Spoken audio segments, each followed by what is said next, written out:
Alright, time to do my review, my live stream. Welcome back to my YouTube channel. This is Jacob Cast 2024. We're going to do my WWE review. We're going to do a live stream on Class in Paris. First, I want to make sure this is on and that this is working. Alright, just want to make sure this is on. Alright, here we go. Alright, welcome back, ladies and gentlemen. Welcome back to my YouTube channel. Welcome back to my live stream. This is Jacob Cast 2024. Welcome back to my live stream, my review. We're gonna do WWE Class in Paris 2025 pay-per-view. Now, I'm sorry I'm doing this late. I felt a little bit sick today. I drunk. I had too much to eat. I felt a little bit sick today, so I'm doing this late. This live stream will be like an hour and 10 minutes. We're gonna go to the pay-per-view. We're gonna talk about all the matches, and then we'll talk about the news and rumors. I just want to say thank you for watching. Thank you for all the support. Hit that like button. Leave a comment. Please subscribe to my channel. Let me know in the comment section below if y'all want to see more. My video has been sponsored by PlayStation. It was sponsored by my favorite podcasters and YouTubers. Sponsored by Fightful Pro Wrestling, Salamanca Sound Off, JD from New York. It was sponsored by Denise Salcedo, Post Wrestling, and Good My Work Commentary, and Just Alex, and other podcasters that I know of. Now, we are going to go through all the matches. I actually thought the pay-per-view was better than SummerSlam. I prefer it a lot better than SummerSlam. It was a lot better than AEW Forbidden Door. Now, there are only six matches on the card. I thought we had a great opener with Roman Reigns and Bronson Reed, a very good match. I didn't like the ending of the beatdown. It was the same thing that we gotten for the last few weeks. But it was a way to like Roman Reigns off of TV until he comes back. Because we all know that Reigns is going to go film Street Fighter. So he'll be taking some time off after that. We have Becky Lynch and Nikki Bella.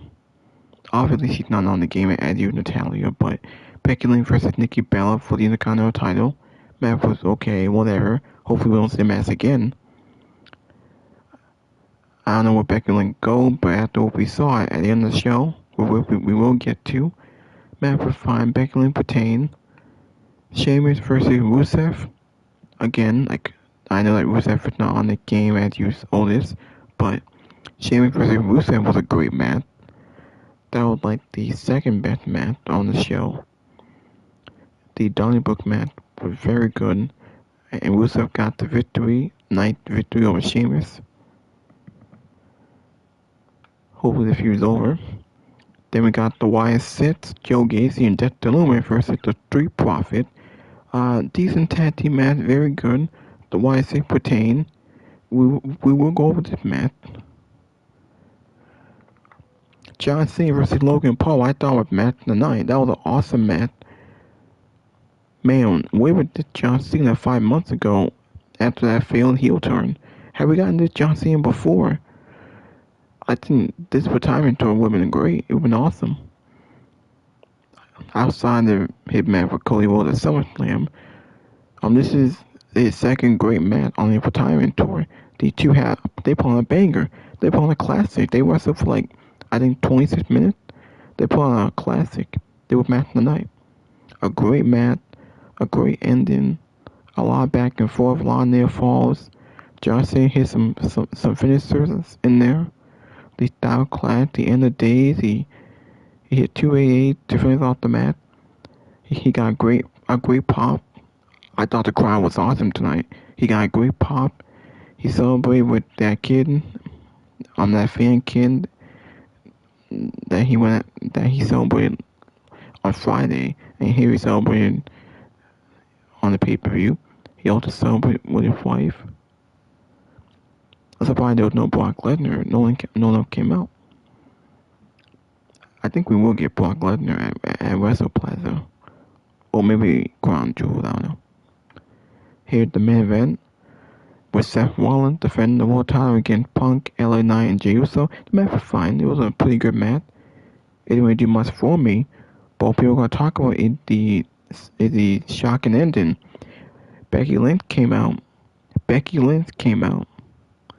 She came out and she helped her husband. Becky Lynch, it looked like she joined Seth Rollins' fast and she joined the Vision. That hasn't been confirmed. We'll have to wait and see what happens tomorrow night on Raw. But it looked like Becky Lynch joined the Vision. Now we know that Monday Night Raw will be in Paris. It's still in Paris. It's the Fallout show. So Becky Lynch, she came out. She helped her husband retain the match. She low blowed CM Punk, and Rollins curb stomped him. I can't think how many times that Rollins curb stomped Punk every time they're in the ring. I think the reason why Becky Lynch came out, clearly the feud is going to continue with Punk and Rollins. People were predicting, there were sources out there that we could get AJ Lee, CM Punk's wife, could make her return after 10 years. Could help him feud with Seth Rollins and Becky Lynch. Maybe we could see AJ Lee back in the ring. She could feud with Becky Lynch for the Women's Intercontinental title. Or we could look at a mid-tag team match. We could look at the real life of the wife and husband, AJ Lee, CM Punk versus Seth Rollins and Becky Lynch. It had to. There is no one else that can team up. It's not gonna be Nikki Bella or Rhea Ripley or Stephanie Valkyrie or Io Sky. It's not gonna be Roxanne Perez. It's AJ Lee. Now there was talk about her return at the Rumble, and that didn't happen. It only makes sense if they return AJ Lee and bring her back. Cause that's gonna be the big surprise. That's gonna overshadow Monday Night Raw, SmackDown, NXT. It's gonna overshadow AEW. We could look at a mid-tag team match at WrestlePlaza. Cause that's the first pay-per-view on ESPN. Today was the last time that they're gonna do the PLEs on Peacock outside of NXT and Saturday Night Main Event. But we all know WrestlePlaza on September 20th that they announced 2 weeks ago will be the first pay-per-view on the ESPN. Yeah.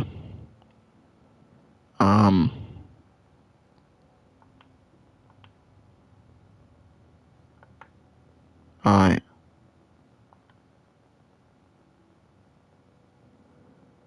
Alright, so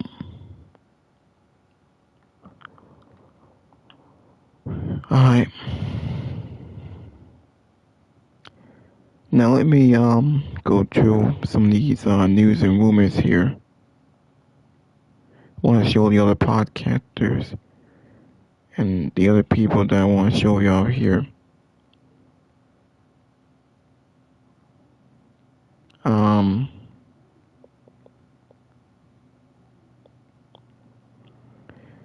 We got Roman Reigns versus Bronson Reed. That was the opener. Roman Reigns gets a payback on Paul Heyman after he beat Bronson Reed. Braun Breaker and Bronson Reed destroyed Roman Reigns. They did an injury angle. They have to because the way to wipe him off TV. Because Roman Reigns is going to be off TV for at least a month. At least until September 26th. Because he had to go shoot. He had to go film the Street Fighter in Australia. So he'll be back for Crown Jewel because they're in Australia. So he was taken out by Reed and Bronson. And then Jay tried to help, but he got taken out as well. And then we got the Wyatt Six versus the Street Profits. Was a very good match. Becky Lynch and Nikki Bella. Match for whatever. Hope we don't see Nikki Bella in the win ever again.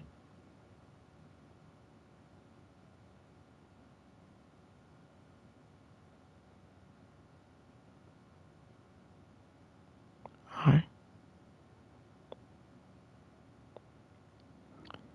We did get a kickoff show now 2 hours. And then I think the post show and the press conference was like 40 minutes.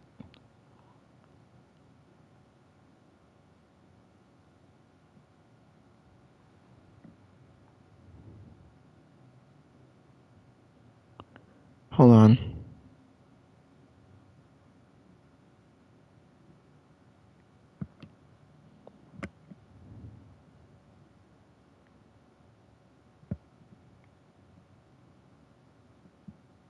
Hold on.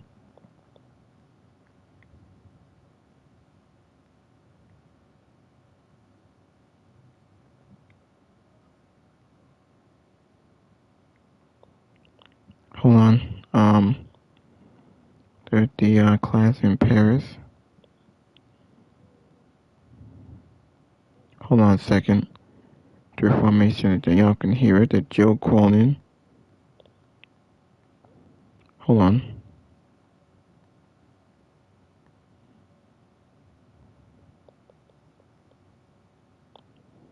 Wait, should I even show these? There's Issa. I probably shouldn't show like all the podcasters.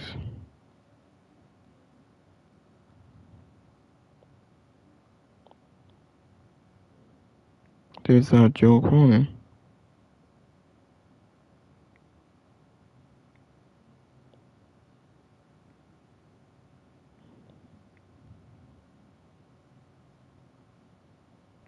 Wait a minute, hold on a second.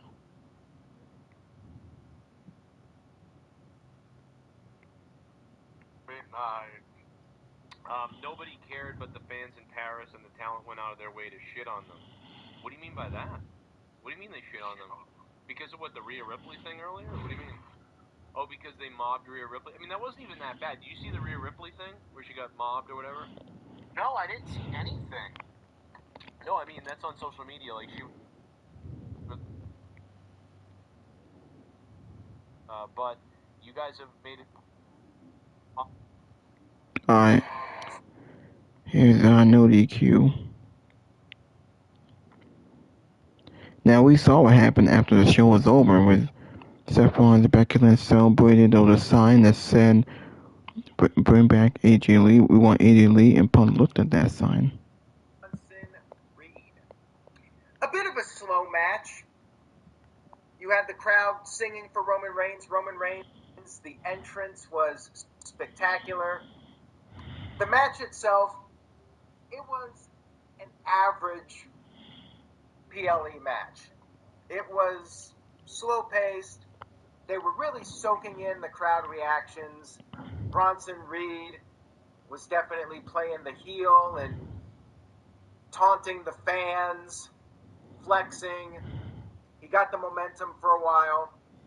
Roman Reigns would make a comeback. He would do the punches. The crowd was counting in French.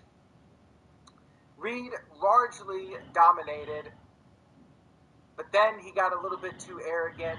He took the shoes that he stole from Roman Reigns a few weeks ago. He held them up in the ring. He grabbed them from Paul Heyman, and he was taunting. He tried to take off Reigns' shoes that he was wearing for the match. That was unsuccessful.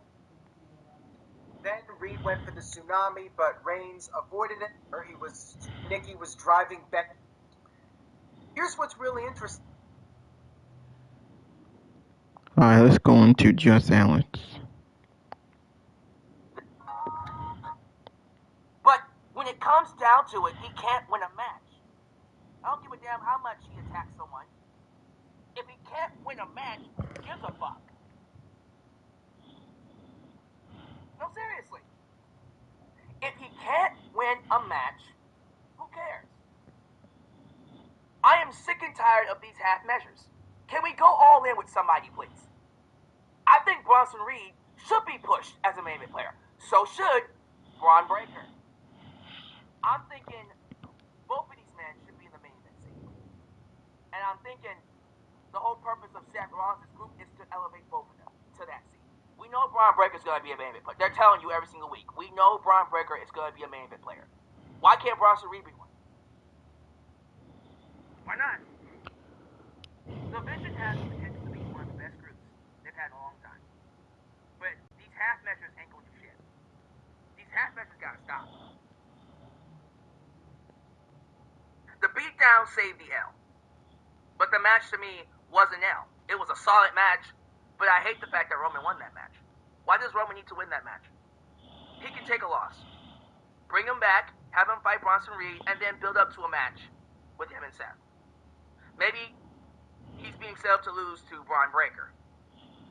I would love to think that, but I don't think that's happening either. I don't think either Braun Breaker or Bronson Reed is going to be beating Roman anytime soon, and that makes me upset because, and I mean this, both of them, number one, should be being set up to be world champs, but also number two, Roman can take a loss. Guys, Roman has 1 foot out the door.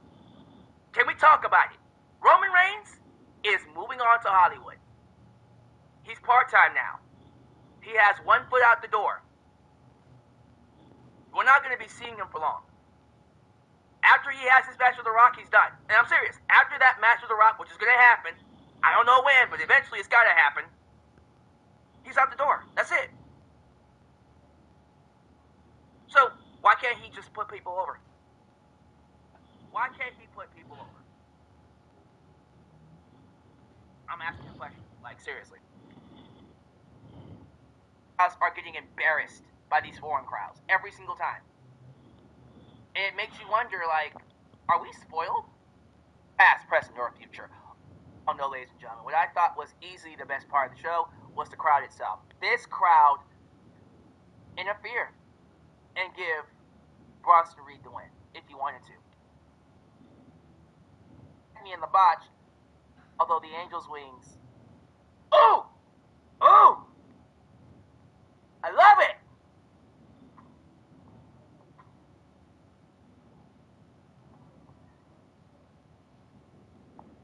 Alright, let's go into Fightful.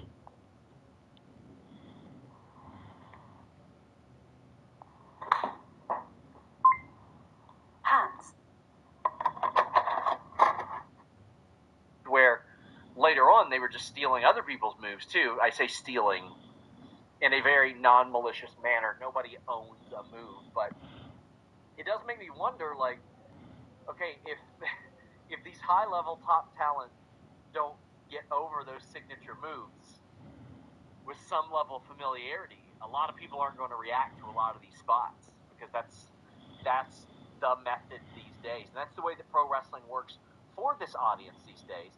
And I don't think there's anything wrong with that, because ultimately it is what the audience reacts to and what the audience likes. So you have to cater to them, even though it's not the same way that old school people would have done it. It's not the way that a whole lot of people were trained. It's not the same way that traditionally wrestling has been. But it doesn't mean that it's wrong or anything. But it certainly is a formula, and it is a very recognizable formula.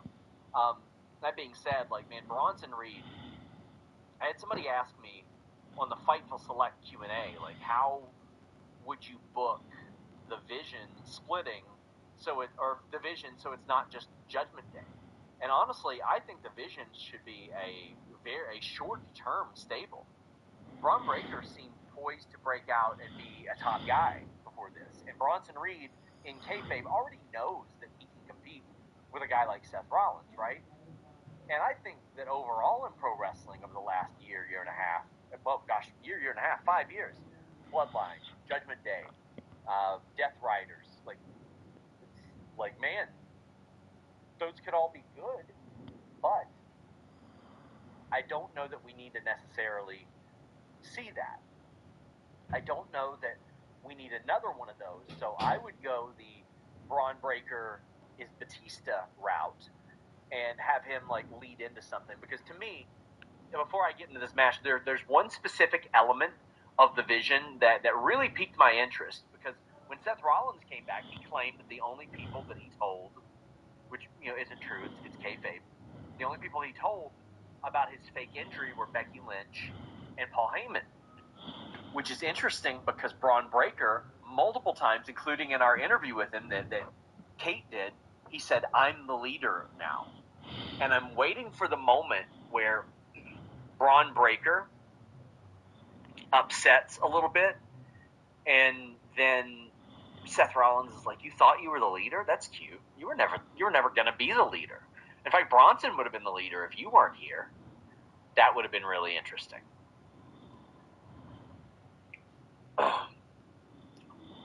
But Roman Reigns defeated Bronson Reed. This was like a 45-minute segment. I mean, let me see how long this went towards the start of the show, because it was a very, very long one. But there were a couple spots that I really thought were just exceptional. Bronson Reed absorbing the spear and then going into the powerbomb. It feels like you don't see Roman Reigns get powerbombed that often, right? But like I said, it's very formulaic. So with Roman Reigns, you're mainly going to see him do spear, Superman punch, Samoan drop, stuff like that. Barricade spear, all that stuff.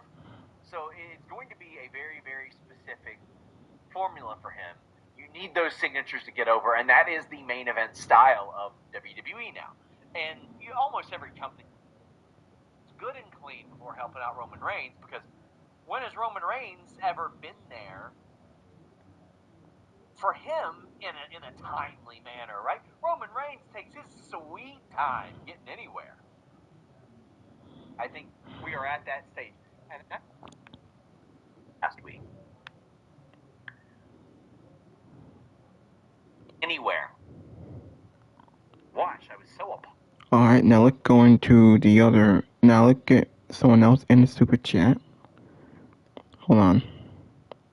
Want to get my other podcaster in the super chat.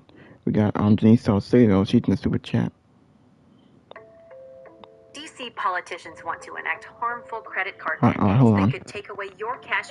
Alright, I I have another podcaster who's in the super chat. Let's give it up to Denise Salcedo. I like that. That's just going in for the curb stomp. Oh, fuck. Punk kicked out like super last minute. I like a good, really, really last minute kick out. Oh, wait a minute. The match. Thank you, Lewis, for sending in the super chat. Much appreciated. Hey, what is up, everybody? Welcome to the WWE Clash in Paris post show. It's your girl, Denise Salcedo, and I'm very happy to be here with you all today because we ended today's show with a bang. All right, we had a lot of different theories as to what was going to go down, what was going to happen at the end of the match. People were expecting shenanigans in the World Heavyweight Championship photo, and I was just thinking, okay, Bronson Reed and Braun Breaker are going to come back because they were banned, and everyone knows, like, Wrestling 101 is like, oh, someone gets banned, well, they're definitely coming back because they don't ever stay away. But then as the show went on, we had a lot of people theorizing that, hey, we might see a fourth new member. And there were some people throwing out the name of Tony D, who's somebody on the NXT side. We had one person earlier that was in the watch-along that was saying, hey, what if it's Becky Lynch? This takes us back to when the Vision first started. Coming off of WrestleMania, Becky Lynch's name was a name that was thrown around a whole lot by a lot of people. A lot of people wanted to see Becky Lynch join the Vision at the very early start of it, but then it ended up going in the direction of Braun Breaker and Bronson Reed, which I thought was freaking cool because you got two, very, very talented dudes there with Braun and Bronson. So that's where we were at. But now we officially had Becky Lynch join the Vision. And so we need to break this down because, look, I know I don't want to get anyone's hopes up. I'm not going to get my hopes up. I'm not going to get my hopes up. I don't want to get your hopes up. But I hope that WWE realizes how many people are now going to be expecting AJ Lee. All right, now for a long time, people have been wondering, is AJ Lee going to come back? When the second CM Punk came back to WWE, everybody was wondering, is AJ going to come back? Will she be here? Will it happen? And she's got like a bunch of endeavors. She does a lot of writing. She's, working on her own projects and whatnot. She's doing her thing, right? She hasn't been in WWE for a very long time. And a lot has changed since she's last been there, right? But now, look, I cannot blame people if they feel like there's a chance here. If there was ever a feeling, like if we were at 0%, I feel like now the percentage of the possibility of AJ coming back for this particular story, I can see why people would go there. And the reason being that during this match, there was a moment before we had the Becky interference and everything that Seth Rollins stomped CM Punk was yelling at CM Punk and telling him, "I hate your family." And I remember pointing it out during the watch along and going, "Wow, you not only hate CM Punk, you hate his whole family? Damn, what did AJ Lee and Larry do to you, right?" Because it's a freaking joke. And then when Becky Lynch came out and she ended up, CM Punk was about to hit another GTS on Seth Rollins, but instead we see a person dressed all in black come out and hit a low blow on CM Punk, right? And instantly I kind of looked at that. I'm like, yeah, that looks like a woman. I'm like, that doesn't look like a man's body. That definitely looks like a woman. And I started to think, like, is it going to be Becky? If it's a woman, it would have to be Becky Lynch. Or maybe it's just a really, really slim dude. I don't know. But finally, when the moment came that it was Becky Lynch and she's unmasked and she helped Seth Rollins secure this victory, it really does feel like, okay, now there feels like an opportunity that if in the realm of possibility AJ Lee did come back, well, there's kind of a perfect story here right now where, hey, you got this woman out here messing with your man, your husband, hitting him with a low blow, screwing him, like, we got to do something about that. Now, again, I don't know if that's what's going to happen. It's really hard to try to see if that's legitimately going to happen, because it feels, at least to me, that AJ Lee has been pretty adamant about how she's off doing her own projects. But earlier in the night, I was talking about never say never in the world of professional wrestling. We never thought CM Punk was coming back. He's back. So there is a world where AJ Lee can maybe actually come back. I don't know. She's still hella fit. She looks amazing. You guys, I'm sure, have seen pictures of her. She looks amazing. Of course, we don't know a lot of references to Seth Rollins where she's talking about consistently her hot husband. All of the shots that she threw to Nikki Bella about how she and John Cena could have been the hot couple, but now she can't even see him. And that whole big shocking moment. And now we are seeing her continue to now not only mention but also join the group. So I think maybe all of the signs were there that she was going to join. Her promos are. So I just want to see people are going to be expecting it now more than ever. We got Mitaru, who also says time to bring AJ Lee back to WWE, and the crowd will go to a situation where we were all expecting the whenever you do kind of get a match like this that doesn't really go off that well, it tends to get judged a little bit more, trying to even like lift him up, take him down, and he wasn't able to. And when he finally did, when he finally clotheslined him over the top rope, everybody was like, yeah, like shit, he finally did it. He brought the big man down. But the way that Roman struggled to do that made Bronson Reed look so much better. Roman Reigns has faced and defeated so many big stars in WWE, and for him to look like he's struggling in the ring with Bronson Reed, it only makes Bronson Reed look like a bigger threat. And that's why I liked Roman versus Bronson. Now, and there was a moment in that match, by the way, when Roman went for the spear and he just went right into like Bronson's stomach, and Bronson's stomach was like a brick wall. I love that spot. So like he didn't even get to execute his spear at that moment. He did later on, but I love that moment. But it was really the aftermath of this match that most people are gonna remember, because from the looks of it, Roman Reigns has been written off television for the time being. Everyone knows that he's going to be shooting Street Fighter, so he's going to be preoccupied with some other outside projects over on the Hollywood world. But this lasted, I think, 50 minutes, like with entrances and just everything. Maybe even more than 50 minutes, because there was also the backstage scene. So nearly an hour of this. It was nonstop spears from Braun Breaker. It was tsunamis from Bronson Reed. Like, they did everything they possibly could to essentially make Roman Reigns into a flat pancake, okay? A flat pancake is where we're at here. I love the beatdown. I love the attack. It did go on a really, really long time, but I kind of liked it, though, because I kept thinking, like, how much more are they going to do this? Eventually, Jey Uso did go out there to help, but he was so late. At that point, Roman Reigns was spewing his guts out. Like, there was really nothing left of Roman Reigns bad either, but there was a tiny lull that did kind of get me out of the match for a second. But the crowd, though, I think the crowd is what really kept me invested in Logan Paul and John Cena. The crowd was, redeemed Cena and just being so excited that they were seeing John Cena for the final time that it made me devote myself more into being locked into this match. What I did like from this match, aside from the crowd, was John Cena trying out all of these new moves and bringing more things into his, bringing more moves into his arsenal in this match here. And the reason I like this wasn't just because, I like to see John Cena do a Code Red. It's not just because I like to see John Cena do a Styles Clash. It was also because this tied into a shot that was thrown to him on SmackDown by Logan Paul when Logan Paul had said, you've only been doing 5 moves your entire career. And so John Cena going out there and doing a little bit more, kind of throwing salt on the wound of Logan Paul when he was saying that basically like STFU, I can do a little bit more than you think.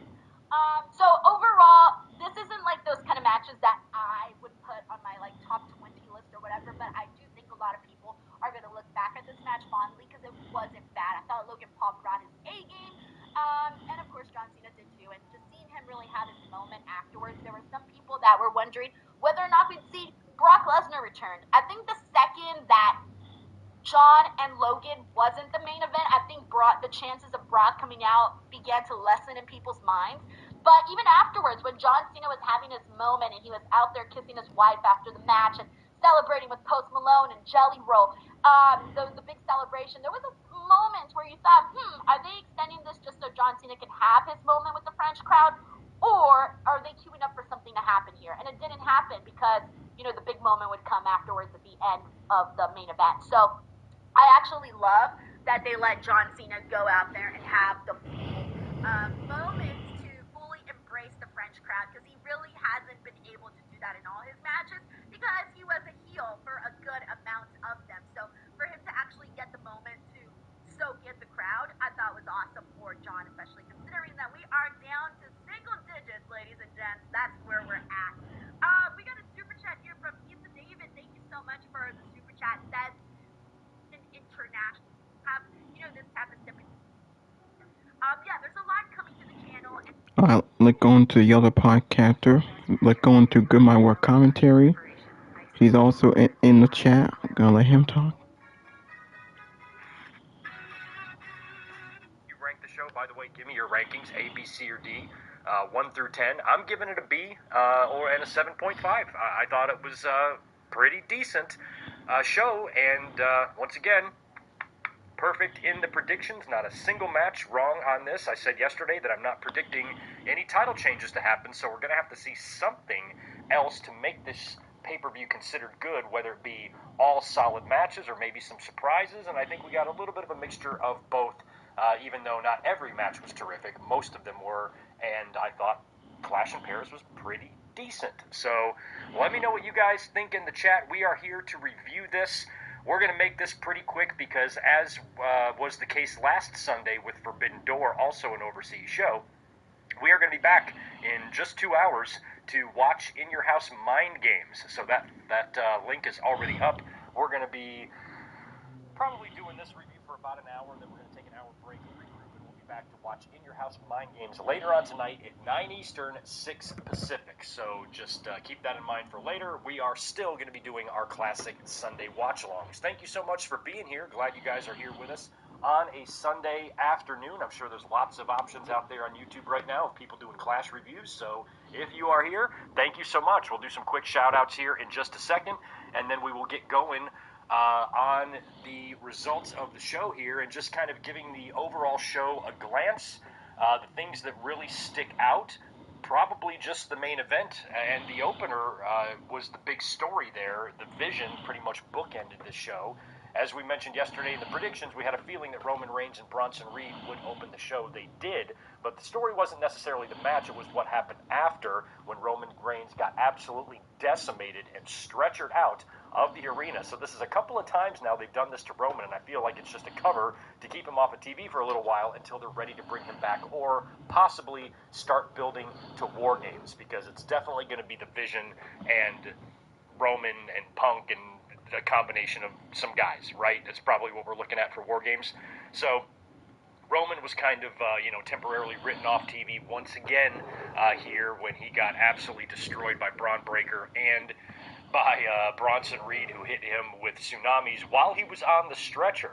Paul Heyman Roman Reigns, I should say, also got his hands on Paul Heyman and choked him out, which meant in the main event, Seth Rollins was going in there all by himself because Adam Pearce threw out Breaker and Reed after the first match, and then, of course, Paul Heyman was choked to death. So Rollins had to go out there on his own, and we were speculating throughout the course of the show, at least on social media, could this be a new member for the Vision? This is a perfect place to debut a new member, and I don't necessarily think we got a new member. What I think we got was one spouse helping out another spouse. And Rollins, in his pre-match interview prior to going out there, did say that he had a plan B, and I don't think any of us were thinking that it could actually be his heel wife, and it did wind up being her, and I kind of like that. And it makes you wonder, CM Punk, AJ Lee, Seth Rollins, Becky Lynch, maybe a mixed tag at WrestlePalooza. If they really want to stack the deck against All Out, that's a match right there that will pique people's interest. So you never know. But for Becky to be a part of that, and we already know Punk is married to a wrestler, you can't at least think about it. I know AJ's never coming back. I know. I'm not stupid. I read the same internet as you. But you got to at least think about it. So overall, pretty interesting tonight. One prediction that I didn't get right was my, I guess it wasn't a prediction, but speculation in the Donnybrook that would be a good place for Lana to make her return and help Rusev win.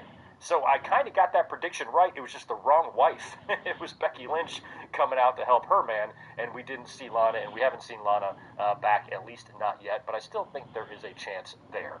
But overall, decent show this afternoon, or this evening in Paris, this afternoon if you're on the East Coast, and this morning if you're on the West Coast. Luckily, this show started at 11 a.m. 11 a.m. isn't so bad. It's the 9 a.m. and the 10 a.m. shows with me, who's a night owl, who works nights, who goes to bed at 4:30 in the morning. Sometimes 9 o'clock is just a little bit too early for me to be up and watching a PPV, so the fact that I had until 11 o'clock to sleep in, get up, start watching the show, that was a little bit easier. But I was really surprised that the entire first hour was taken up by the first match. Pretty crazy. So anyway, sound off there in the chat. Let me know what you guys thought of the show. Welcome to your WWE Clash in Paris. Part of the reason why I was hesitant to mention the Lana thing was because if these two guys are having a Donnybrook and they're beating the shit out of each other, and the deciding factor is little Lana coming in there and messing with Sheamus, I wasn't sure if that would be realistic. So yeah, sure, Seth might have needed his wife, but it was Punk who took the loss. Punk was the one, that got bested by a woman. But Rollins, if I was to look at this kind of honestly, Ajax, I kind of think that makes him look a little bit cerebral. He was able to surprise us with something that was right under our nose. Now, I don't know if social media or anybody else had sniffed out the possibility of Becky, but when Breaker and Reed were banned from the building and Heyman was injured, all of that speculation, oh my God, how was Seth going to survive a fatal four-way by himself? We had Tony D rumors popping up. We had all these ideas of someone else joining the Vision, and I don't think anybody really thought Becky. So I think that was kind of surprising, and I kind of think it has the opposite effect on Rollins, is that he was able to surprise everyone with something that we should have seen coming, and nobody did. So I kind of like that aspect of it. Max Pokebra is here. We love Becky and Seth in this chat. Max, right, we do. Good to see the new one, Vontae. What's up, man? If AJ Lee could come back now, this is the time. That's right. I mean, it is the time. If she wasn't going to come back, I would have somebody else. So, I mean, you could have just not done the angle. I think that would have been boring, though. I think the Becky thing made it okay. And that's one thing I'll credit WWE on for this main event, is that we saw enough of that type of shit during the Bloodline days, right? With Roman Reigns surviving a lot of the same way every time. Even the WrestleMania 39 thing with Solo Sikoa coming back in, and there was no surprise, no new member, it was Solo. And there were so many times like that where Roman was retaining in the exact same way every time. So the Vision is set up to operate much in the same way, where Rollins is going to have this huge advantage, and here he is in a fatal four-way where there is no rules, and I mentioned that yesterday in the predictions. I said Seth has no excuse for not walking out of this match the champion. I don't care that he's at a technical disadvantage. He technically only has a 25% chance of winning, but he really has a lot higher than that since there is a Steiner on his team, and we all know how Steiner math works. So there should be no excuses for Rollins not to pick up the W here. But then once everybody got knocked out, I think they did that on purpose. I think they rammed that angle and banned the other two from the building just so they wouldn't give us the same finish we've been used to seeing for the past 5 fucking years. So they hit us with something different. Seth Rollins was able to survive because we knew he wouldn't be dropping the belt here tonight. So if it would have been just the vision helping him out, I don't know if we would have been looking at this pay-per-view as fondly as we were. Oh, it was just Breaker and then Reed coming out. They took out everybody and then Seth wins. Kind of lame. I feel like that would have been the response because that's the type of finish and the type of scenario that we've seen big-time heel champions utilize frequently in the last several years. So they went in a different direction here and gave us something a little bit different, and CM Punk in the main event gets screwed again. So how many times is this now? Lost in the main event to WrestleMania, lost to John Cena when Seth screwed him over. I swear Seth screwed him over one other time too. And now here, he gets screwed over by the man, Becky Lynch. So we'll see how all of that shakes out. FRGN, good to see you, man. The Vision is here to stay. Well, they're here. I don't know if they're here to stay because there ain't no way Braun Breaker is going to be second fiddle to Seth Rollins forever. That shit's going to change. Good to see you here, as always, man. Daniel, Barry Sports is here. We are Pro Wrestling in here for a review. I'm sure I'll see you later for Mind Games. The night before, Razor. Oh, no, was that Buried Alive? Yeah, it was Buried Alive when Razor and Diesel came back. Not Mind Games, but I think they started getting the ball rolling during Mind Games, I think. I forgot how that went. But anyway, we're watching that later tonight. JL, good to see you. David Brown, wrestling cheerleader with the man you see on the screen here. This is a big story in WWE. I was watching Breaker's reaction a little bit. I thought he might have heard himself, Reed and Braun Breaker, and banned them both from the arena.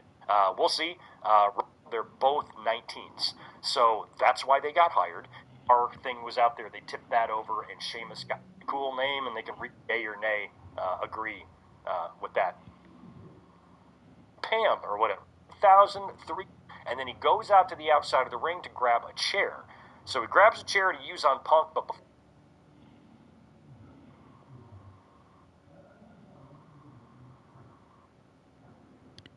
Alright, now let's go into another podcaster who is in the chat. There's Ashanti Zaf. Max, win means win to the max. How do I look? Ladies and gentlemen, welcome to my official review of Clash in Paris 2025. We're going to go through every single match. I'm going to tell you what I liked, what I didn't like, do I agree with the results, and more importantly, where I think storylines can go from here. Now, if you are looking for my other review with footage so that you can see exactly what it is that I'm talking about, that's going to be over on patreon.com/SoppyZap. I obviously can't post that version of the review here because it would just get blocked due to copyright, so go check it out. There's a link in the description or a link in the pinned comment. And as always, don't forget to subscribe to this channel, ring the bell for notifications if you're a wrestling fan. Is that they didn't let up at all. They were just as loud at the beginning of the show as they were maybe like Braun Strowman at the early portions of his Tribal Chief run in the 2020s. Yeah, I know that he worked Bronson Reed earlier in SummerSlam, but that was a tag team match with more agile guys allowing for more fast-paced, frantic action. This really was a slow, grounded match of the big kaiju Bronson Reed working over the hero, the Tribal Chief, Roman Reigns, until he can make his big comeback. And I know that that isn't a match that people love in terms of choreography, but I think that it ultimately did the job in terms of getting the crowd excited for the big final moments as Roman Reigns hits the top rope Samoan drop, hits the spear, and picks up the victory. I would say that my favorite spot in this match was Roman going for the spear and then almost getting caught midair, almost as if he got hit with the spear and Bronson's like, I didn't feel it, and then he catches him and puts him into a Batista bomb. I thought that moment was awesome. So I thought that it was an okay match, made a lot of fun, by the actual crowd. As an opener, because of the crowd, I'm going to give it a thumbs up, but I don't think that this is some like monumentally good match by any means. What was fascinating about this is how long the post-match segment of this was, because the match ran for 20 minutes, but the post-match ran for about 16, because a bunch of things happened. First, you had Roman Reigns getting his shoes back from Paul Heyman, and then putting Paul Heyman in the guillotine, and then Roman goes to the outside, celebrates on top of the tables, only for a Braun Breaker to come out of nowhere from the side and put him through the table with a nasty spear. And then Bronson Reed and Braun Breaker continued to beat down Roman Reigns. Jey Uso seems to not care that Roman Reigns is getting beat up. Eventually, after like 8 minutes of Roman getting murdered, he finally comes down to try and make the save, but then he gets taken out. He gets his ribs hurt, because of course he got his ribs hurt. Every freaking baby face under the sun these days needs to have bandage. Not winning here. I think Bronson Reed is just really hurt here, because Bronson Reed finally found a way to stand out within the division with the Slam 2000 jumping into the corner. You have the big sun. Crowd, you guys need to take a bow. You guys need to pat yourselves on the back. You guys are bit of money, which makes me think we may see a title change in France. You know, they're going to go a little bit extra for Raw on Monday. What that extra is, I don't know. But we'll probably get some vision, no pun intended, as far as for the final PLE here in the month of... Now let's go into the other podcaster, Solomon the Sound Off. He's in the super chat. Let's see his review. August, the final PLE on Peacock, 30,000 fans in the La Defense Arena, the all-time gate record, they said. They announced this during the show, and everybody cheered because we set the all-time gate record. They're very expensive tickets. Apparently everybody was very happy about that. That will never get old. That will never get old. Nothing like bragging about how much money you charge people, and when you set the all-time gate record, they all cheer you for it. But that's what we got here tonight. Now, they were also on Peacock for the final time for a main roster PLE. The NXT shows will be continuing on Peacock, if you did not know. From now on, it's on to ESPN, starting with WrestlePalooza in a few weeks. And tonight in the main event, without anybody out there to help him, Paul Heyman taken out, Braun Breaker, Bronson Reed banned from the building, Seth Rollins was all by himself, defending the World Heavyweight Championship in a fatal four-way match against CM Punk, LA Knight, and Jey Uso. He was going to go it alone, except he didn't. And the big reveal at the end of the show, because there were some murmurs going on about them maybe having some kind of big reveal or some kind of big angle here for the end of the show. I tried to stay away from that. But I saw that was floating around. Turned out to be Becky Lynch, dressed like a ninja. Remember years ago when we had this influx of ninjas in WWE? Everybody dressing up like a ninja. The ninja tonight turned out to be Becky Lynch. Coming to her husband's aid, Seth Rollins stomps CM Punk. I've lost track of how many times he has stomped this man's face into the ground. Going back to the beginning of the year, it's happened a lot. And he pins CM Punk to retain the World Heavyweight Championship. You know, I don't hate pairing Becky Lynch and Seth Rollins together on TV. I don't. You know, there was a time many years ago when Vince McMahon put them together on TV as baby faces, and it was an absolute fail. It was. Seriously, it did not work. It made Becky, who was this cool character at the time, just made her so uncool. This is different, though. If you're an Hey, illegal what the alien, this run goddamn commercial? Hold on. because you're headed home. This is different, though. Now they're both heels. Becky has been very entertaining, largely, since coming back and going heel. And this Intercontinental title run that she's been on. So I don't know if the idea is to keep them together as a permanent pairing. If Becky Lynch is now officially a member of the Vision, we don't know that. It could have just been a one-night-only thing because Seth had nobody else. And so his wife came to the rescue here. I suspect that we will get them on television for a while. I don't think it's a one-night thing. But whether or not that makes her an official member of the Vision or not, you know, I hope so. I actually hope so. I think getting a female voice in there is not a bad idea. Becky is the most obvious person in that spot. So I didn't mind that so much. Outside of what happened there at the end, that being the most newsworthy element of the match, the main event didn't do anything for me. You know what did, though? John Cena and Logan Paul. Because a couple weeks ago on SmackDown, John Cena went out there on TV, and he got the best promo of his entire retirement run. I mean, he went out there and he put over Logan Paul, but he also laced into him. And like a surgeon, you know, with a scalpel, and he was taking him apart piece by piece in a way that we haven't seen John Cena do on the mic in a very long time. And then on SmackDown this week, he had another very strong promo, not as good as the week before, but it was the promo work that really got me invested in this match, as invested as I could be in a John Cena-Logan Paul match. And then these two guys went out there for 26 minutes.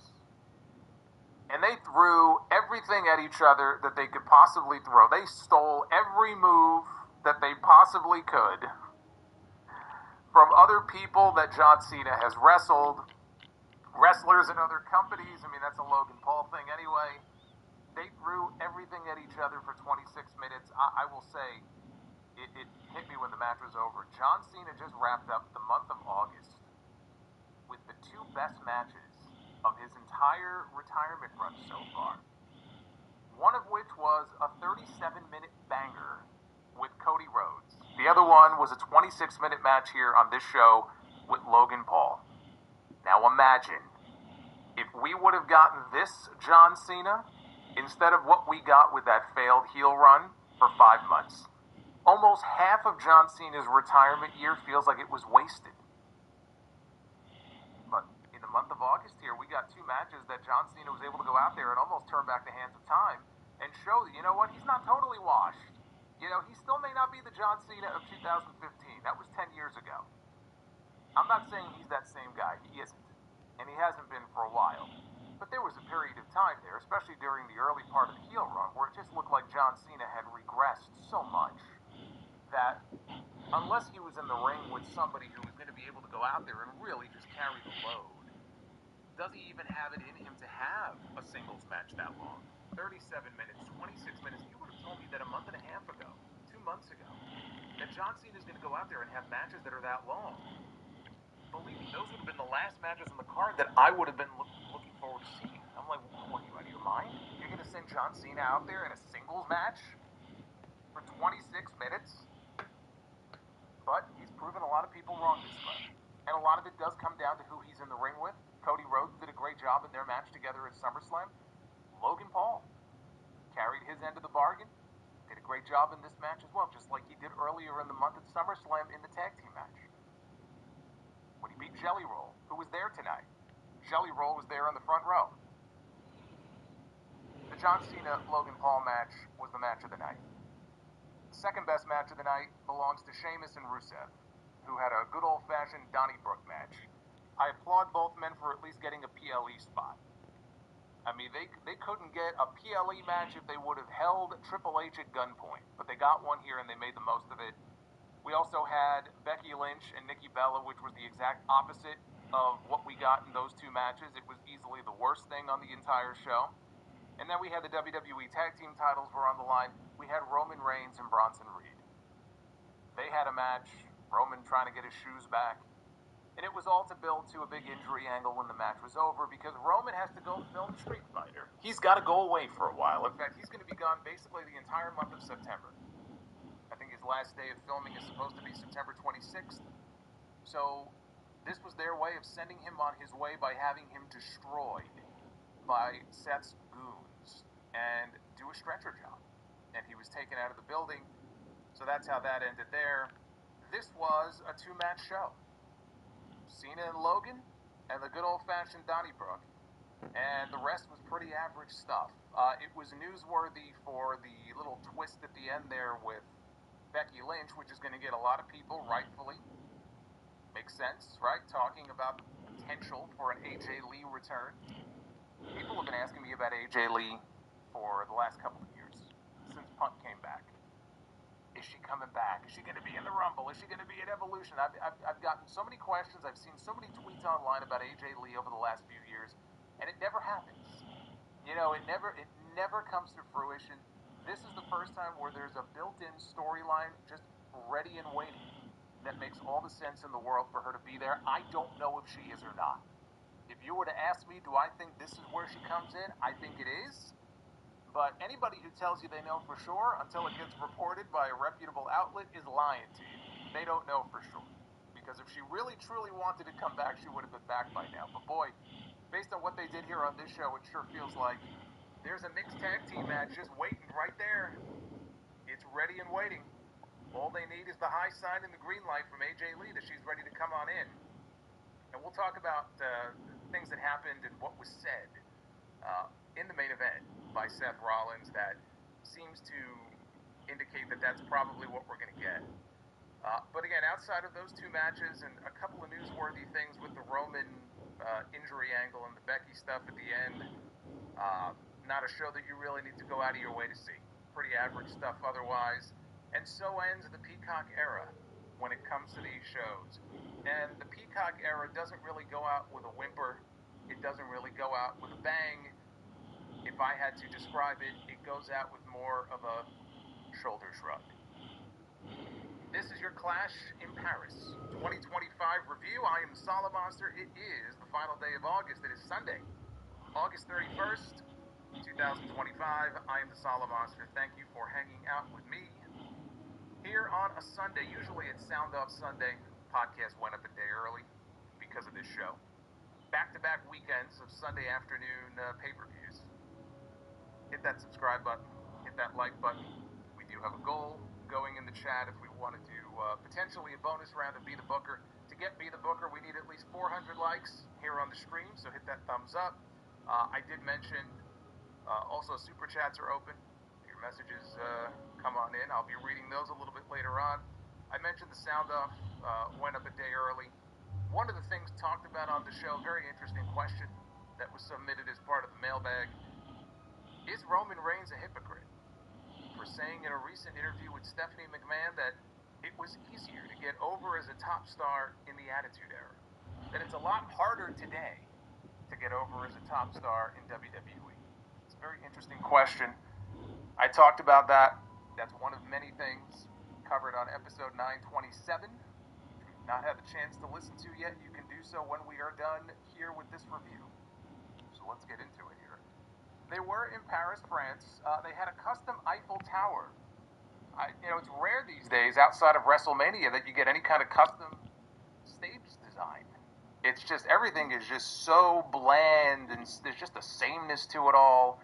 They don't put the same level of effort, and, obviously I'm sure it cost them a pretty penny to put these together, but you just don't see that effort being put in much anymore. So I can appreciate it, and I want to call it out when they do it, because I think it's really cool, and I wish it's something they would do more of.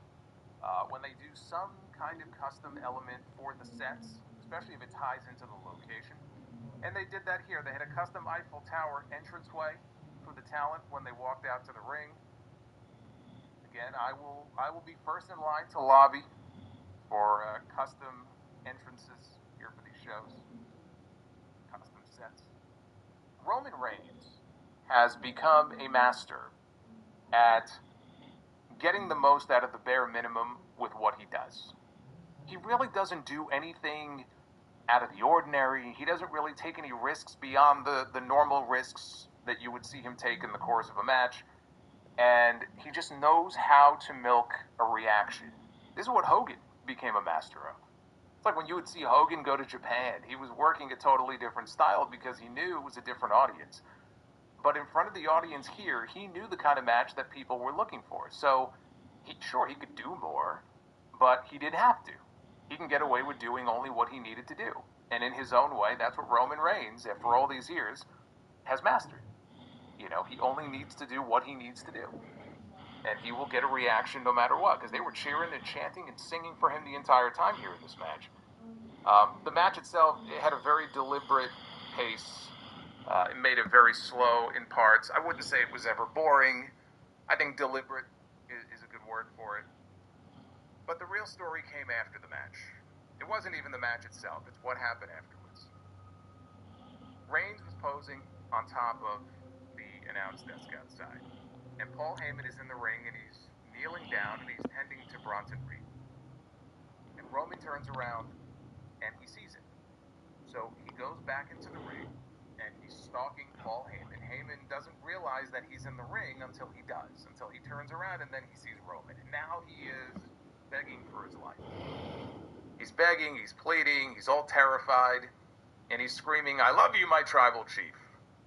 Heyman then acknowledges Roman, and he removes the Shula Fala from his neck, and he hands the Shula Fala to Roman Reigns, who accepts it, and then raises it into the air, and everybody cheers. Roman then drops it, he grabs Heyman, and he locks him in the guillotine. And he's cinching it in, and Heyman is flailing, and he's tapping, and he's flailing, and he's tapping. At the very end, he goes limp, and Roman lets him go, and Heyman falls to the mat.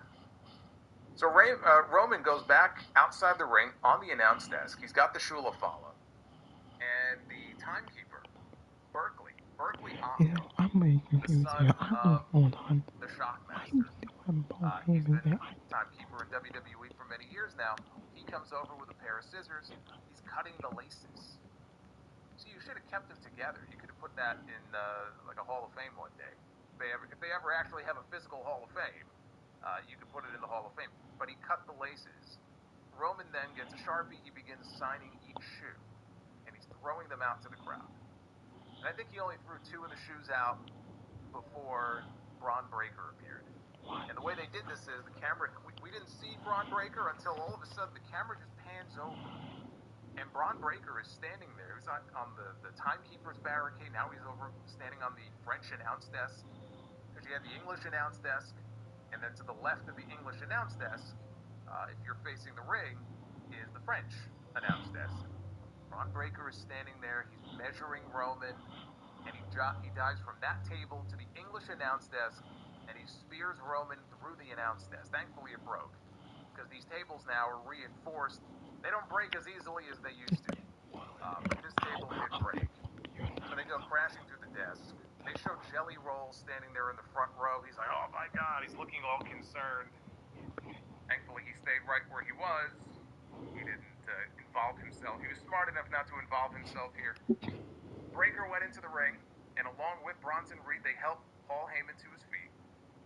So the heels were leaving, and Roman is being tended to. Eventually, Roman got back to his feet. He's favoring his ribs, but he doesn't want any help. He's going to leave on his own power. And he walks, and he makes it as far as the head of the aisleway. Before he could even really start going down the aisle, Braun Breaker sees this, and from about 20 feet away, Braun Breaker gets a nice running head start here. And he sprints down the aisle, and he spears Roman for a second time. Spears him right down to the ground. So the heels roll Reigns back into the ring. Bronson Reed heads up top, and he hits a tsunami splash to Roman Reigns. More officials come pouring out. Hurricane Helms is out there. Jason Jordan is out there. I think Adam Pearce might have been out there. There's a whole bunch of officials out there. And they... Hold on.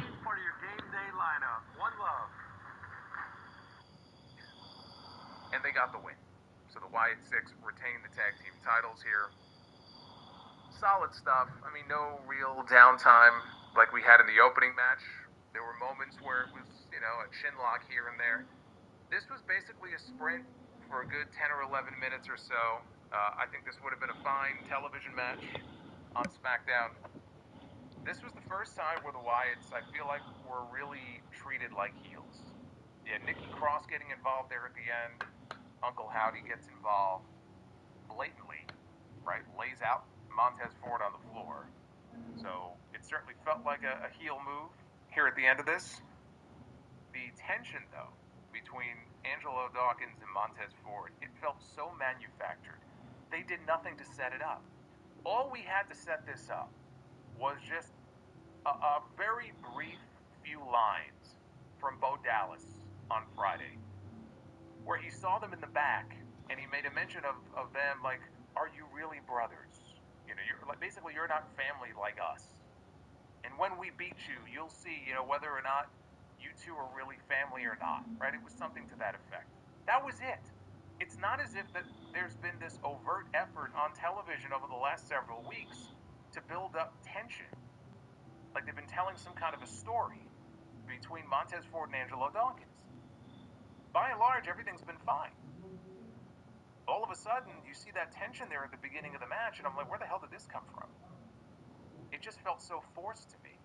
It felt very manufactured. That all of a sudden they're teasing a Street Profits breakup when they've really done nothing to really build up to it. But they sure wanted you to feel like, okay, we could be heading in this direction soon. It made me also remember on the pre-show, Big E, before they went on the air here with the main card, Big E made a comment about how this match is basically a must-win for the Street Profits. If they don't win this match, he basically was saying, I don't know where they go from here. So they're definitely teasing a new direction for the Street Profits. It could very well result in a breakup. Again, there's been some start and stop storytelling in the past that kind of gave you the indication they might be going down that road, and then they pulled back, or they swerved you and they went a different way. I've been waiting for a Montez Ford singles push for a couple of years now. There was a brief window in, I guess it was 2 years ago, right? Heading into WrestleMania 39. That was the year that Ford was in the Elimination Chamber match for the U.S. title, where I really thought, okay, this looks like they're going to move forward with it. And then they didn't. It was completely dropped. It was completely abandoned. So I have no idea. I'm not going to sit here and tell you, okay, Triple H is finally going to do it, because Triple H has sort of dangled that carrot before and then pulled back. I don't know if he's going to do it or not. It seems like that could be the direction here. I will believe it when I see it, because I feel the same way that Big E did on the pre-show when he's like, I don't know where these guys go from here. They've been tag team champions. They didn't have the belts for very long. Now they had an opportunity to get them back. They failed. Short of moving them over to the tag team division on Raw, which could really use the help right now, I don't know what else you do with these two. It's like running on the hamster wheel. It took them years just to win the belts back again. They went 4 years between tag team title reigns. And this was as forgettable a reign as you will ever see. What is the end goal here? I think Angelo Dawkins as well. There could be a singles push in it for him. He's been very impressive in some of these matches. But Montez Ford, I think, is where the money is. If you had to put money down as a singles on one or the other, my money is on Montez Ford. My money is on a Montez Ford Bianca Belair pairing. A Montez Ford Bianca Belair heel pairing at some point down the road. I've always felt that way. But every year that goes by, it just makes me wonder if they're ever going to actually pull the trigger and do it. May as well. Because like Big E said, I don't know where you go with these guys from here. I really don't. Now up next, we had Becky Lynch defending the Women's Intercontinental Championship against Nikki Bella. Noticeable boos. Nothing overwhelming like Logan Paul. Noticeable boos, though, for Nikki Bella when she came out. Cheers. Noticeable cheers. Especially at the end, when she won. For Becky Lynch. So that was interesting. Not surprising, but interesting. Nikki came at her with a fury right out of the gate. So Becky retreated. Even far more serious than this. But in situations like this, it's to the point now where I don't see how WWE cannot, especially for some of these top female names who are super popular on social media and have people who are just absolutely obsessed with them. It's to the point now where WWE and TKO need to very seriously consider, when they are in these places for these PLEs, having these talents escorted around by security. This is what it's come to now. Because at some point, something very bad is going to happen. And we'll be talking about this and having this conversation after the fact, after something bad has already happened. The whole point is to try to avoid that altogether and not get to a point where something really bad happens. Because people just have no self-control.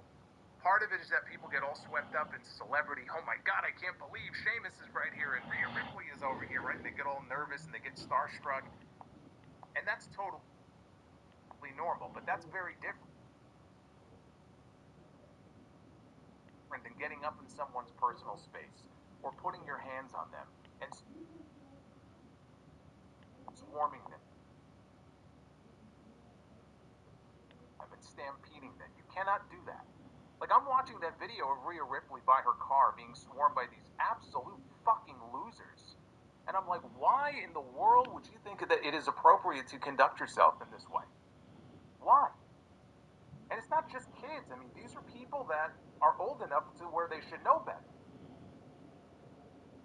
Like, it can't be allowed to happen like that anymore. There's going to have to be somebody who steps in and says, okay, we need to have people escorting these women around when they are in these places, because it is a very dangerous situation. Or maybe come up with like a buddy system, you know, where you have some of the male talents hanging out with them. I don't know, but something has to happen here, because this is not the first time something like this has happened.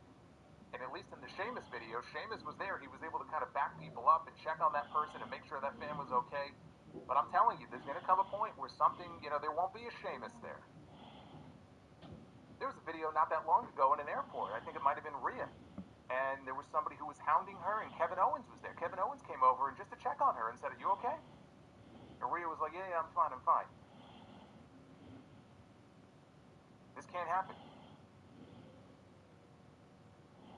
Now in this match, they had a makeshift bar that was set up at ringside. You went to the apron. So Nick, you went to the top row. And whistles that they can rely on. My tips for fashion photography would be learn it through, understand the technical side of things. It was an excellent match. And the losing fall again. Punk takes another L. But we'll see who they put him in the ring. That Cesaro was main eventing the other show. Back inside the ring. Since coming back to WWE. He's been back for several months now. Petty to me. Like, that really at the end. And we'll see what happens as far as the AJ Lee stuff is concerned. But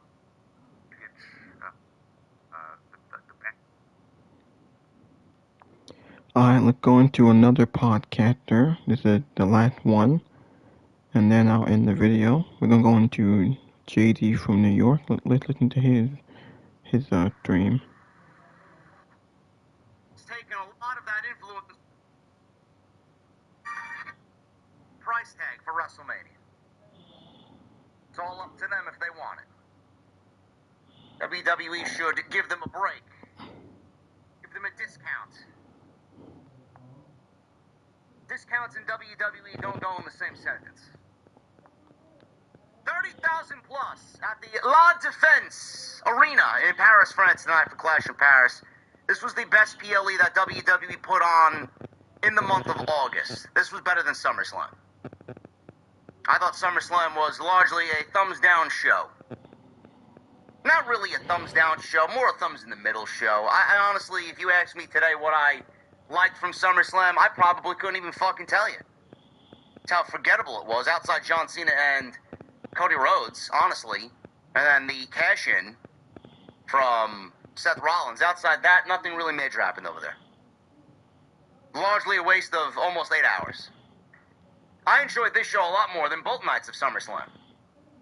This was also the best pay-per-view / PLE, because the other place doesn't do pay-per-views.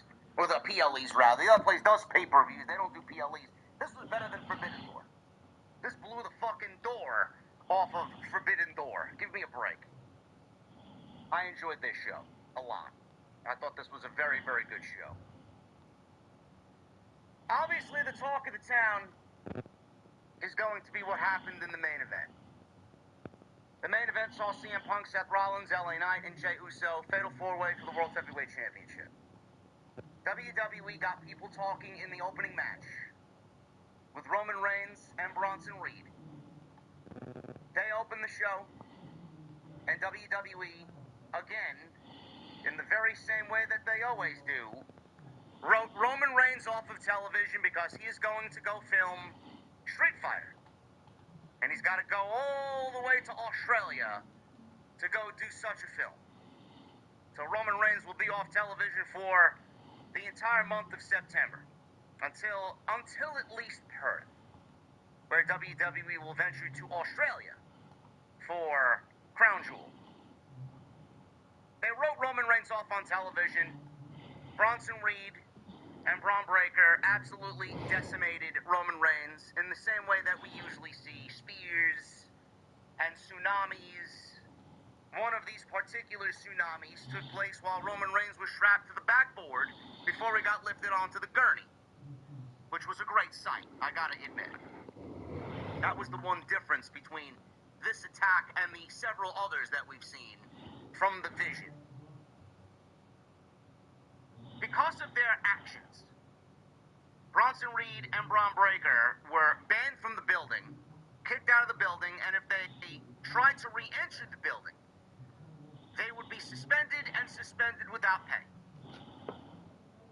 That left Seth Rollins all by himself. Where's Paul Heyman, you ask? Paul Heyman was supposedly on his way to a hospital. He got choked out by Roman Reigns tonight before he got his Shula Fala back. He gave him the chokehold that Roman Reigns usually does. That front chancery chokehold that he does. So none of the Vision were in the building. Seth Rollins, he went about the main event all by himself. Now, we know how these things play out. Rollins always has a plan B. He always has some sort of plan in action. We all know, based on what we've seen, that Seth Rollins was not going to act alone. Was there going to be a fourth member tonight? I know the rumors have been circulating for the last several months that someone from NXT was going to get called up. The names of Ricky Saints and Ethan Page were thrown out there as call-ups from NXT. Could it have been one of those guys, which I thought would be great? I think that'd be fantastic, especially Ethan Page, who I think is really coming into his own. Then you got someone like Tony D'Angelo, who tweeted tonight, or not tweeted, but he put an Instagram story out there where he photographed himself, selfied himself in front of a mirror at the gym. And the location, conveniently in said Instagram story, was Paris, France. Could Tony D'Angelo be getting called up from NXT, and could he be the fourth member of the Vision?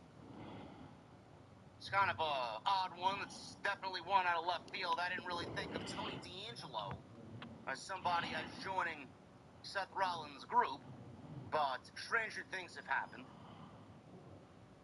Could it have been Austin Theory? They broke up A-Clown Down Under for what seemingly felt like years of storyline that went nowhere, finally, and they broke them up in a backstage segment. Oh yeah, Austin Theory's hurt. He's going to be out for a little bit. That's how they ended that storyline after dragging it through the mud over and over and over again. Austin Theory, goodbye. He's off television because he's hurt. Tag team broken up. A-Clown Down Under gone. Austin Theory could have been the fourth member. Youth could have been something to revitalize his dead career in WWE. No. None of these names showed themselves tonight as the fourth member. Now, we don't know if the one that we saw tonight is an actual member, but we know that he has a wife, Rollins. His wife is Becky Lynch. So we know that they're sleeping in the same bed, and they live in the same household, and they travel together. I don't know if this means she is in the group, but Becky Lynch acted certainly as if she was a part of the Vision tonight. She obviously sees the Vision. Is she a part of the Vision? Becky Lynch coming out and giving CM Punk a low blow. She didn't give anybody else a low blow. It was CM Punk. It wasn't LA Knight. It wasn't Jey Uso. It was CM Punk. Once again, CM Punk has been screwed by Seth Rollins. Now, Seth Rollins has made this a mission. As long as he has any breath in his lungs, he's not going to let CM Punk get close to the World Championship. He's lived up to that promise. Earlier in the match, he looked at CM Punk and told him he wants him to go away. I hate you and I hate your stupid family. Once again, uttering that he's never going to get close to a world championship as long as Rollins is alive and breathing. Becky Lynch gave CM Punk a low blow as Punk had Rollins up in the finish of the match in the GTS. And then Rollins ended up winning the match due to his wife's health. This obviously sparked a lot of rumor already. Me being guilty of putting the tweet out quickly. WWE has single-handedly now drummed up AJ Lee return rumors, and I would not be surprised if AJ Lee is already trending #1 on social media.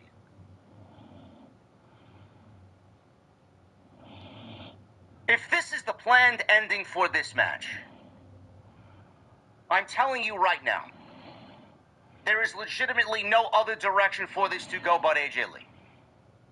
Zero. Nobody else in this situation, nobody else in this match works. It's not going to be Nikki Bella. I hope we never see Nikki Bella and Becky Lynch in the ring ever again.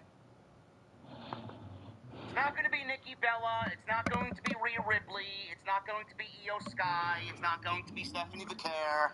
It's not going to be Roxanne Perez.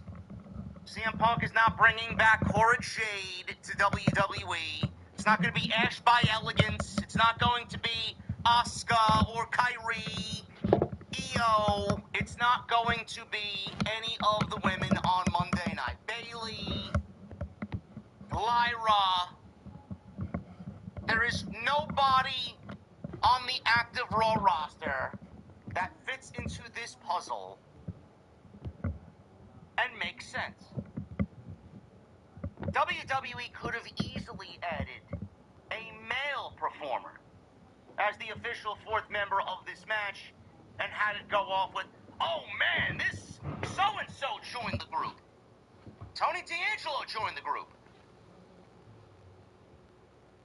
Ricky Saints joined the group. Ethan Page joined the group. That was a slam dunk, easy option if they wanted. Becky Lynch being paired with her husband at the end of a match where she low-blowed Rollins' #1 enemy, #1 threat on Raw, low-blowing Punk, before Rollins saying to Punk, I hate you and your family. Go away. I want you to go away.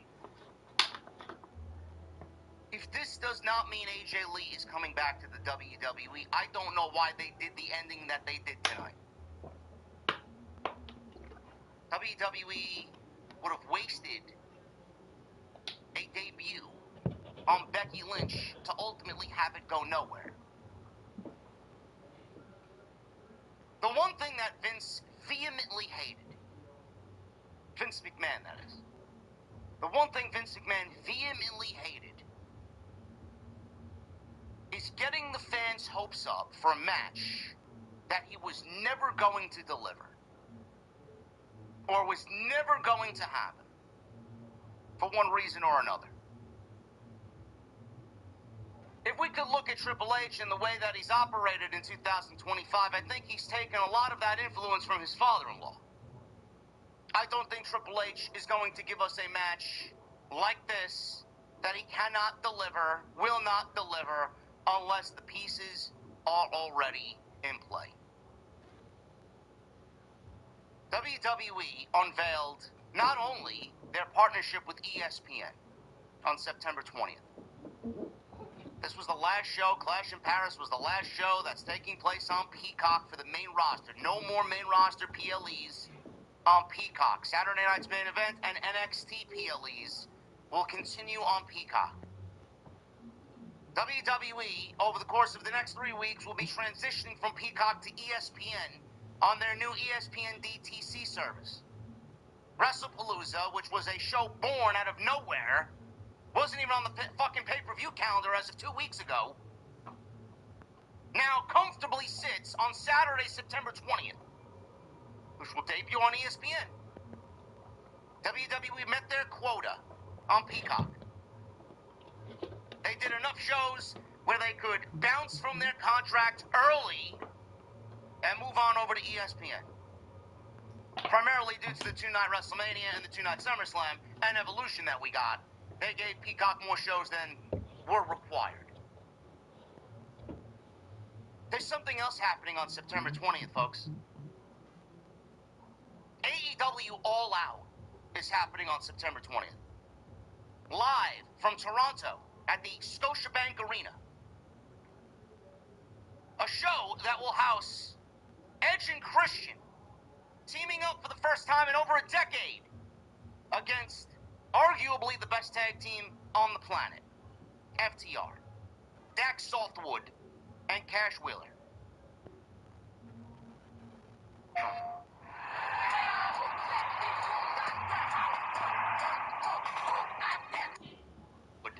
And Cash Wheeler.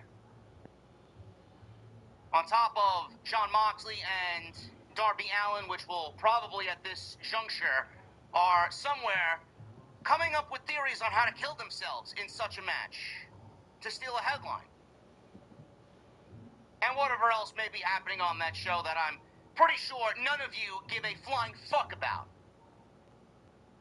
The point I'm trying to make is WWE has already materialized a pay-per-view out of thin air, out of dust, conveniently put it on Saturday, September 20th, and then housed it behind ESPN. And then called it WrestlePalooza, which is an ECW concept that they used back in the mid-90s, and we all know that Tony Khan is a huge ECW mark. So the play on words definitely are like mini daggers that Triple H and Nick Khan are throwing at the billionaire Tony Khan, the billionaire's son, Tony Khan. On top of that, WWE, this is just me speaking, WrestlePalooza means we're going to get a lot of pro wrestling on September 20th, right? WrestlePalooza. Kind of a play on words to what they usually say, AEW, where the best wrestle. Sure. WWE could give you where the best wrestle if they so chose, but they opt to not do that on most of their shows. They usually save it for the bigger shows. Do you think WWE's done being petty? I know that they're not done being petty. Can you imagine the discussions happening behind the scenes when WrestlePalooza was born and they've chosen a date of September 20th, conveniently on the same day as AEW All Out? One's happening at 7 p.m., the other is happening at 8 p.m. The discussions that have been had between Paul Levesque, Phil Brooks, AJ Lee, Seth Rollins, Becky Lynch. It would be one of the biggest ha-has in the history of professional wrestling, especially modern day pro wrestling. If WWE did all that they've done to make WrestlePalooza a thing, only to then sign away still and will forever be AEW's biggest star of all time, and a reason why their programming was even great in the time that he was there. He's also the primary reason why their content really sucks now, being that he's not there. Can you imagine if WWE takes AEW's biggest star, puts him in a dual main event on a show that they're counter-programming AEW, on top of everything they've already done, and the fucking cherries on top of the cake to steal every fucking headline because nobody's going to be talking about fucking All Out, is to bring back AEW's biggest star ever, his wife, to make her return after a decade on the same night that they're going to counter-program AEW. I think that's fucking fantastic, man. I don't know how you guys feel. I think that's fantastic, man. That is shit that you can't even fucking contemplate how petty that really is. Now, I may be getting ahead of myself. We don't really know if this is going to happen or not. We're all excited. We're all speculating, and we're all fornicating over this possibility that AJ Lee is on her way back to WWE to wrestle with her husband against Seth Rollins and Becky Lynch. Can you imagine? Everybody that's seen it play out thought the same exact thing. Do you genuinely think that WWE is done? You give them an opening, and WWE is going to fucking open that motherfucker as wide as they possibly can. They want to absolutely leave AEW All Out on the lips of zero people. The only people that will be watching AEW All Out on September 20th live from the Scotiabank Arena are the people in the arena and the 100,000 or so sickos that have fucking buried themselves underneath their futons and their couch pillows and are moving away the Dorito crumbs and the fucking blow-up dolls that hide underneath the couch to scrounge up enough quarters and nickels and dimes and pennies to pay for the pay-per-view. Those are the only people that are going to be talking about watching AEW All Out. Meanwhile, WWE has taken how many steps to get this show into existence on ESPN, bring Brock Lesnar back, but she will be in the main event with John Cena. Let's not forget that. And now you're talking about the possibility of bringing AJ Lee back to the WWE? Again, and I reiterate, if WWE did not do the ending that they did tonight, we would not be here talking about AJ Lee. She would not be on anybody's lips this evening. The fact that they ended the show with Becky Lynch, the fact that Rollins said what he said to Punk during the match, and the fact that CM Punk actually pulled a sign in the crowd on his way up the ramp during the post-show segment of the show tonight. A sign that said, CM Punk, please bring back AJ Lee. The fact that Punk took that sign and reminisced looking at the sign. These are clear-cut indications that WWE is indeed going in the direction that we all speculate they are going. If AJ Lee is coming back to the WWE, it will not only steal the Brock Lesnar headline, it will not only steal the WrestlePalooza ESPN headline, it will steal every single pro wrestling headline that is available on Saturday, September 20th. AEW stands no chance of grabbing any headline from any publication whatsoever if AJ Lee returns to pro wrestling and wrestles her first match alongside CM Punk. It makes you wonder if Brock Lesnar wasn't even the fucking plan. Makes you wonder how deep the fucking rabbit hole really goes. Was WrestlePalooza something where they just wanted to throw another fucking pile of dirt on the AEW grave? Or was this entire show built around the idea of AJ Lee returning to WWE with the idea of let's kill AEW with the one thing that still is their biggest draw, CM Punk's wife? Oh man, the sickos are gonna have a field day with this one.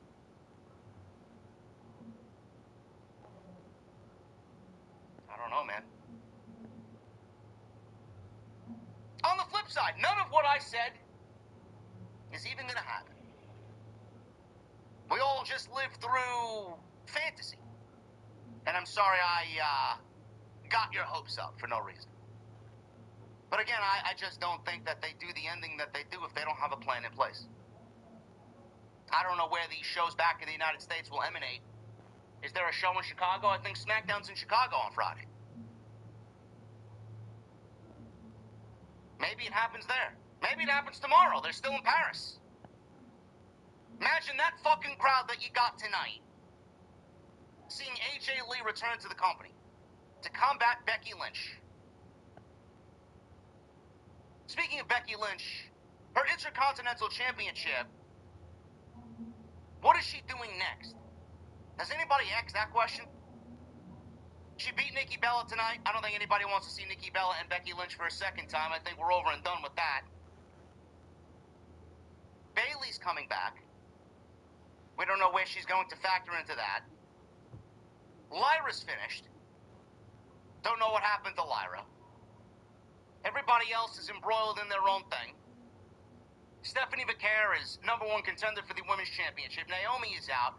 Who else does Becky Lynch have as far as competition on Monday night for the Intercontinental Championship if everybody else is off doing their own thing, injured, pregnant, or just downright finished with Becky Lynch? Could AJ Lee be coming back not only to team with CM Punk, but could she be back as the next challenger for Becky Lynch in the Intercontinental Championship? Again, I don't know. I don't know. All I know is WrestlePalooza is shaping up to be one of the most talked about shows of the last decade in WWE. And I'm glad that they're counter-programming AEW, and I'm glad that AEW has given them so much desire to go out there and give us such a great product. I just wish that normally WWE operated under this type of feeling where AEW wasn't involved. They can put on a great show with or without AEW. The fact that AEW is still in existence the way that they are continues to push WWE to do bigger and better things. They created a whole fucking PLE in 3 weeks because AEW exists. In Indianapolis, on a new streaming network.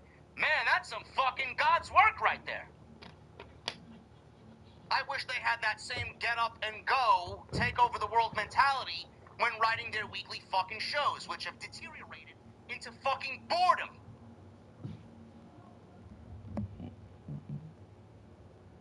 This is all speculation at this point. But again, I don't think WWE does the ending that they did tonight because they've had opportunities to introduce other male characters into the vision. They opted not to. They opted to have Becky Lynch prominently stand side by side with her husband as we look at another crestfallen image of CM Punk. It's easy to see what they're doing here. Hopefully WWE delivers. The rest of the show was really good, outside of a thing here or a thing there. Bronson Reed and Roman Reigns was a very good opening match, enhanced significantly by the Paris crowd. We'll talk about that. I did not like the ending angle where they wrote Roman Reigns off of television. Some of you might be, oh man, that was a banger. I thought that was great. Sure, it was fine. It did what it needed to do. But I'm going to give you my recollection of why I did not like it. John Cena and Logan Paul. Do you guys remember when I had pitched John Cena and Logan Paul at WrestleMania? Before all the John Cena turning heel bullshit began? You remember that? Do you remember how many people were like, oh man, that's not a WrestleMania match, JD? I don't want that for John Cena's last WrestleMania, JD from NY 602. As if you're wrestling John Cena's WrestleMania match for him, you fucking half-witted geek. We actually tag team. I remember those people. Do you know who lobbied? You know who pitched that match? I did. Joe. Now you see why. Hey, Joe. How many of you are going to continue to doubt the ability of Logan Paul? I think he continues to shut a lot of people up, and rightfully so. Now you see why I asked, or requested, or predicted, or vouched for John Cena-Logan Paul WrestleMania match in Las Vegas. You know all those same people? You know, the ones that sound like, JD from NY, he's a negative grifter, JD. 026. You know those people? Yeah, you're not gonna hear a single fucking peep from those people after tonight, because John Cena and Logan Paul delivered a fucking clinic. Great fucking match. John Cena seemingly went back and played the hits again, man. I saw. Don't tell me you didn't see John Cena deliver an End of Days, bro. And a Styles Clash. And a fucking Code Red. And a Tilt-A-Whirl DDT. This man's pulling out all the fucking stops, bro. Imagine if Dwayne didn't show his ego, we're gonna have this John Cena for the first 8 months of 2025. But I'm glad we're getting John Cena the way we're getting John Cena now. Only thing is, we have, what, 8 dates to go? 8 more dates to go. And John Cena himself is going to go.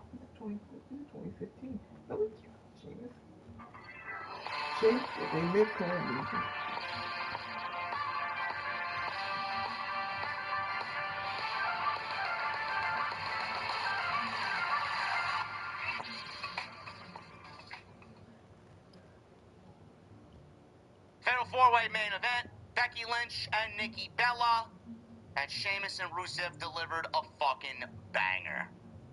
Donnybrook in Paris. We'll talk about it all right here on Off the Script. This is your Sunday, August 31st, 2025. Appreciate you guys. We got 3,100 people in here, man. Appreciate you guys. Arch, Spear, 1, 2, 3, and Roman Reigns beats the Beast, Bronson Reed. After the match, Roman Reigns gets on the announce table and he starts throwing the ones up. He starts acknowledging the fans, how great they were in Paris. Paul Heyman gets into the ring. He's still wearing the Shula Fala.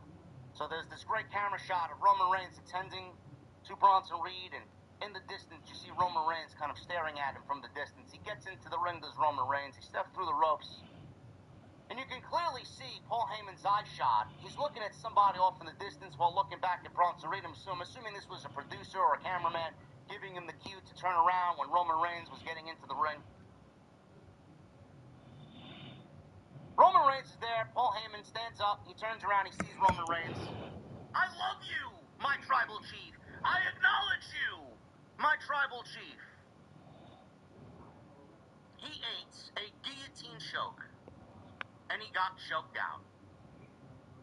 The Shula Fala is now once again in the hands of Roman Reigns, and he's got his shoes back. Keep taking my. He goes back to the outside where he was standing on the announce desk. He had one of the timekeeper's people cut the Shula Fala, and he's got both pairs of his Jordans now back. Stands on the table, and all of a sudden, Braun Breaker comes out of nowhere. Remember when they cleared both announce tables off? This is why. Braun Breaker comes from out of nowhere, stands on the French announce desk, spears Roman through the American announce desk, and Roman Reigns is put through the table. Breaker and Reed then drag Paul Heyman to the back. Officials are helping Roman Reigns forward off the top rope. Awesome. Jey Uso runs out. He's in street clothes. He chases the heels away. Braun Breaker laid him out with a spear. Reed wanted to give Jey a tsunami, but officials finally got in there. So Reed ran around the ring and hit Roman. But everything worked out in the end anyway. The attack ended up doing what it was intended to do.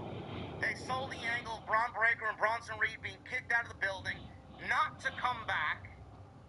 And if they do, they're suspended without pay, which then opened up Rollins to working by himself, which Dallas started speaking cryptically to both, and the most logical choice did. He used it to apply the accolade on Sheamus again, Rusev bent all the way back. This was like a super accolade.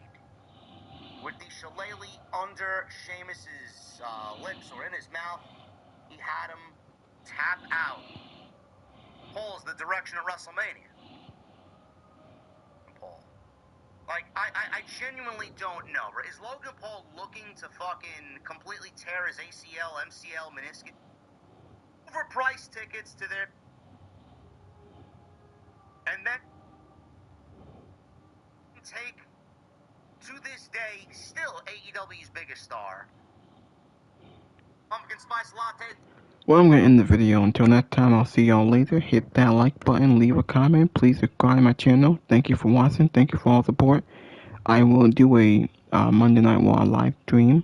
I will watch Monday Night Raw tomorrow. I think it comes on pretty early tomorrow because they're still in Paris, so it might come on at 2 o'clock. So I will watch that. Till then, I'll see y'all next time.